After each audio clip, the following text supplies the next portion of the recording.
श्री राधे महाराज जी। महाराज जी, हम लंदन से हैं। महाराज जी, मैं बाहर रहकर संत जन के दर्शन और सानिध्य नहीं मिल पाता हमें। इससे मेरा मार्गदर्शन नहीं हो पाता। कृपया मार्गदर्शन करें, कैसे वैसे बाहर। ये शिकायत तो अधूरी है, क्योंकि ये जो चला है यंत्र का समय ना, तो आप लंदन से भी सुन सकते हैं भगवत चर्चा। हर संत जो महापुरुष जन है, कृपा करके वो वाणियां अपनी अपनी डालते ही हैं यूट्यूब में। तो हमें लगता है कि कहीं से भी सुना, लंदन से नहीं सुना जा सकता, ये बात एकांतिक सुना जा सकता है ना। तो आप उसको ये मानो, अपने भाव की बात बता रहे हैं। जैसे हम मोबाइल चला के सत्संग सुने तो भाव है, ये हमने आसन रखा और इसमें हम जिस संत का सुन रहे हैं उसका भाव किया, और मोबाइल को ऐसे अब आप सीधे सामने प्रवचन सुन रहे हो। भाव एक खेल है ना। आप यहां बैठे हो, चिंतन जगत का करो तो आप यहां नहीं हो, आप कहीं भी हो और भाव किया ना कि किसी भी संत का, ये संत भगवान बैठकर हमें उपदेश कर रहे हैं, आपको वही सत्संग का प्रभाव अनुभव में आएगा। और वैसे ही आएगा जैसे हमारे सामने। क्योंकि कहो सो कहां जहां प्रभु नहीं, क्या लंदन में प्रभु नहीं है क्या? कहीं भी हो आप, प्रभु तो है ना। अच्छा, जितने संत महात्मा या चराचर जीव है सब प्रभु से ही चल रहे हैं। आपको वही परमाणु मिलने लगेंगे, वही भाव बन जाएगा। क्योंकि हमको किसी भी स्थिति में मनुष्य जीवन का परम लाभ होना नहीं है। मान लो अर्थ प्राप्ति के लिए या अन्य व्यवस्थाओं के लिए आप देश विदेशों में जाइए, आप रहिए, पर आपको जो उद्देश्य है भगवत प्राप्ति का, वो ऐसा नहीं कि अब यहां हमें नहीं मिलता। यूट्यूब में बहुत से महापुरुषों के वचन है, संतों के वचन है, आप उनको सुनिए, मनन कीजिए, वैसे आचरण से रहिए। अगर आप भारत में रह रहे हैं, आचरण ठीक नहीं, तो आपको भगवत प्राप्ति थोड़ी हो जाएगी। हम कह रहे हैं आप हमारे पास रह रहे हो, आचरण ठीक नहीं, तो भगवत प्राप्ति नहीं होगी। क्योंकि कहा नहीं मान रहे, आचरण ठीक नहीं, मनमानी आचरण, तो कहीं भी रहो तो फिर गलती हो जाएगी। आप बहुत दूर रह रहे हो, हमारी बात मान रहे, तो देखो आए ना आप यहां, आप हमारे सामने आए ना, ऐसे भगवान आपके सामने आ जाएंगे। नाम जप करो, सत्संग सुनो। हाँ, प्रगट में जैसे आप यहाँ, तो यहाँ का वायुमंडल जो है वो आपको और सामर्थ्य देगा। लेकिन लाया कौन प्रगट में आपको? वही तो लाया ना, वही तो लाया, मोबाइल वाला प्रवचन ही तो लाया। तो आप समझो ऐसा नहीं कि वो व्यर्थ चला गया कि यार मोबाइल के सुनने से क्या होगा, जितने आए हो सब उसी के सुनने से आए हो। भाई अगर हम सत्संग आज थोड़ी करते थे, हम तो इंतजाम से बहुत पहले से कर रहे थे, तो सत्संग तो हो जाता, लेकिन किसको पता था? किसी को नहीं।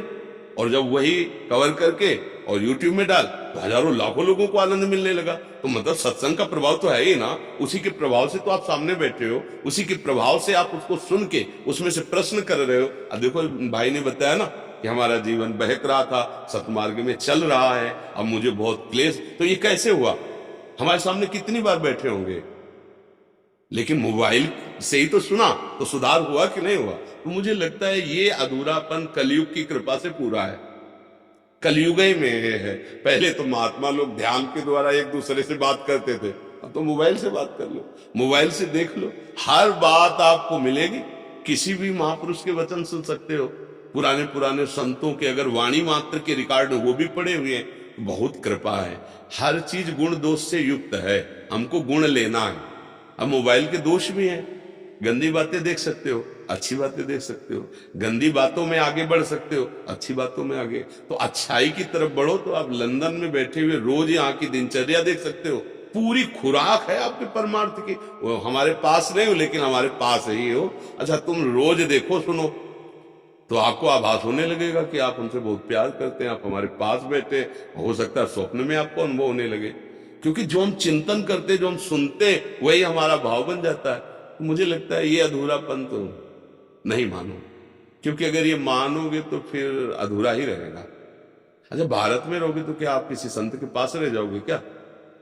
अच्छा, ये हमारे पास रहे तो हर समय हमारे पास थोड़ी है, हम भी तो एकांत सेवन करेंगे। हमारी बात मान रहे तो हमारे पास ही हो, चाहे लंदन में, चाहे अमेरिका में, कहीं भी हो। तो ये तो अधूरी बात, इसको पूरी करो कि हमें संत संग प्राप्त है। और सच्चा सत्संग जो है अपने आप से होता है। आप बात सुने और आप उसे स्वीकार ना करो तो क्या करेगा सत्संग? आपने स्वीकार कर लिया तो वास्तविक सत्संग आपने स्वीकार किया है। अगर आप हमारी बात न स्वीकार करो तो कुछ चले। अभी चले जाओ, कोई फर्क नहीं। और बात स्वीकार किया तो आप आग लग जाएगी कि यार अब कैसे छोड़े इसको, अब कुछ भी हो यार इसको छोड़ देंगे, अल्लो अमर हो गए। आपने निश्चय किया, सत्य मार्ग में चलने लगे। ठीक है, आप समझ रहे हैं ना, ऐसे कहां भागोगे भाई। संसार में आए हो, कर्तव्य कर्म करना है, अर्थ चाहिए, अर्थ के लिए देश विदेश कहीं भी कुछ भी जैसे बने, भगवान जो विधान बनावे, पर हम अपना जीवन नहीं बिगड़ने देंगे, भगवत प्राप्ति के मार्ग को हम नहीं छोड़ेंगे। अब ऐसा तो नहीं कि आप विदेश रहो तो मांस ही खाना जरूरी है, कुसंग है, अधिक कुसंग की बाहुल्यता है, पर नहीं सत्संग भी तो है। हम अपने सत्संग के हिसाब से अपना व्यापार नौकरी जो भी सर्विस है वो किए और अपने भजन में लगे हुए। तो ये जरूरी तो नहीं है कि हमको करना ही पड़े, ऐसा नहीं होता। कहीं भी हो, किसी भी डिपार्टमेंट में हो, उसमें इतनी तो छूट होती कि आप जो चाहो खा सकते हो। तो मान लो ठीक है वही रसोई है, मान लो आर्मी में है, अब वही रसोई, तो अपना वो चीजें ना खाए जो आपको ऐसा लगता है बिना खाए काम चल जाएगा, हमारा शरीर स्वस्थ रहेगा, भजन बनेगा। तो बहुत सुलझने की जरूरत है, कहीं भागने की जरूरत नहीं। क्यों, समझ में आ रहा है?